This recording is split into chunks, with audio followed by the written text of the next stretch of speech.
had a job interview yesterday that rather bothered me.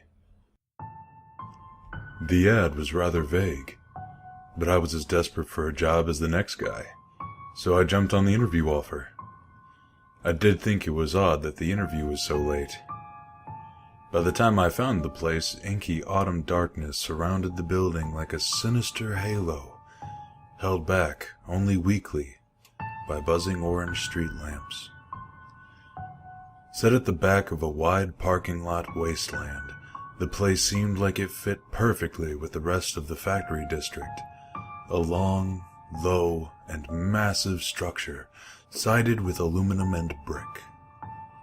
Maybe it was just the dim lamplight, or the curious silence beyond the electric buzzing overhead.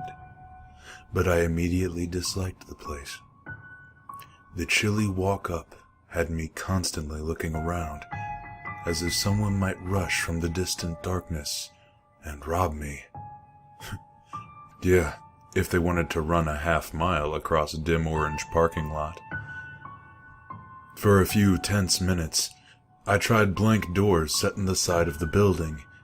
There was no indication which one was the actual entrance. They were all locked, and I was just starting to think someone was playing a prank on me when one finally swung open. The interior was almost hilariously normal.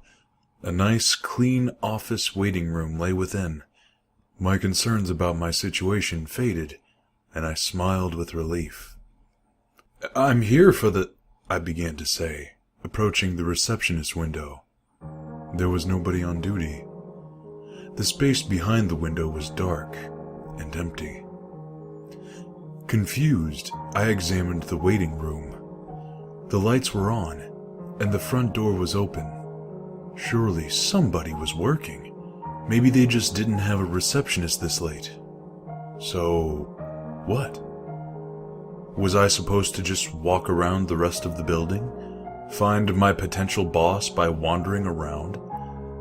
I silently cursed the vague interview directions. The sound of glass clinking glass faintly radiated from somewhere. Peering through the receptionist window, I called out, but the shadowed office beyond remained silent. I tried a door at the back of the waiting room.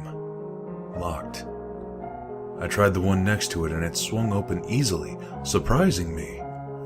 Embarrassed, I stepped through, hoping nobody saw me stumble with the door. The other side opened up into a vast cavern-like space, filled with machinery.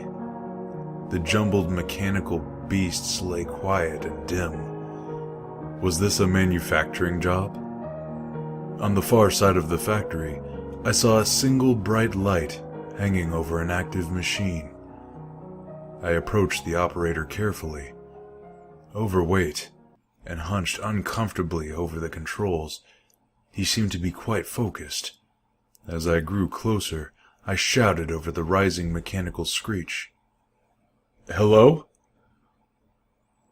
He ignored me, or didn't hear me. Hi, I'm here for the interview," I shouted, circling the machine so he could see me. The screeching stopped abruptly, and the machine died with a fading whir. He looked up and lifted his goggles onto his forehead, resting them on his greasy, matted hair. His beady eyes, set above glistening, sallow cheeks, focused on me for a long moment. Good. He finally grumbled. This'll be a field interview. Get it? I did my best not to look wary. This machine needs some nimble hands. I don't follow. Huffing, he leaned over, opened a hatch in the machine, and pointed back through a mess of gears, pistons, and other components I didn't recognize or understand. See that? Wrench fell back in there. I can't reach it.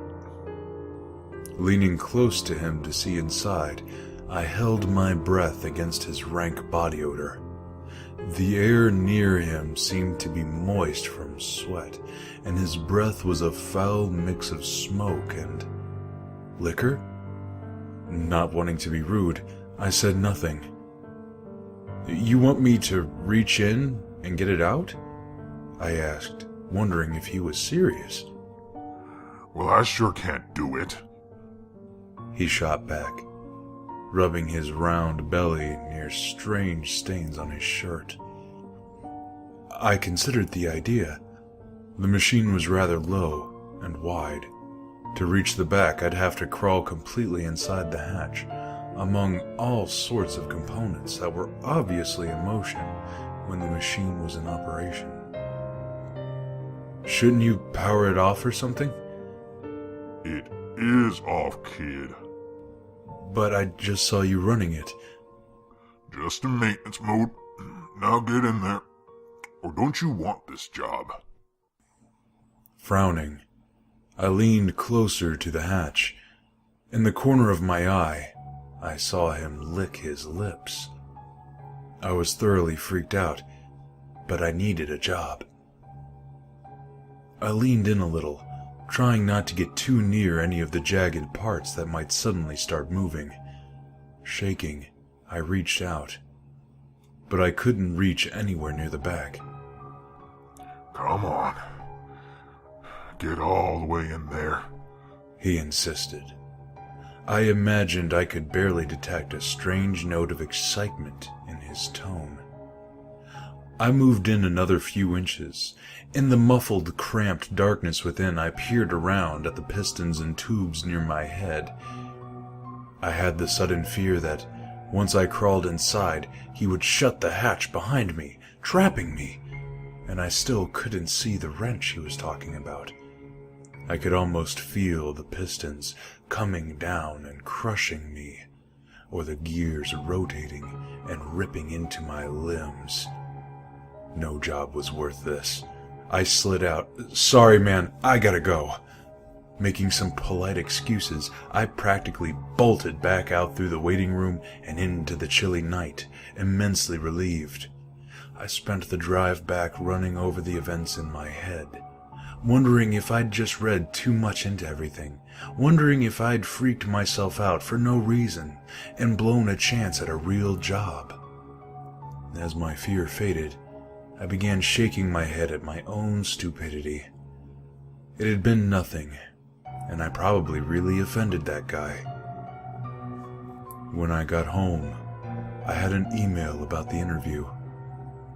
My blood ran cold as I read the apology. The man I was supposed to meet had sent me the wrong address.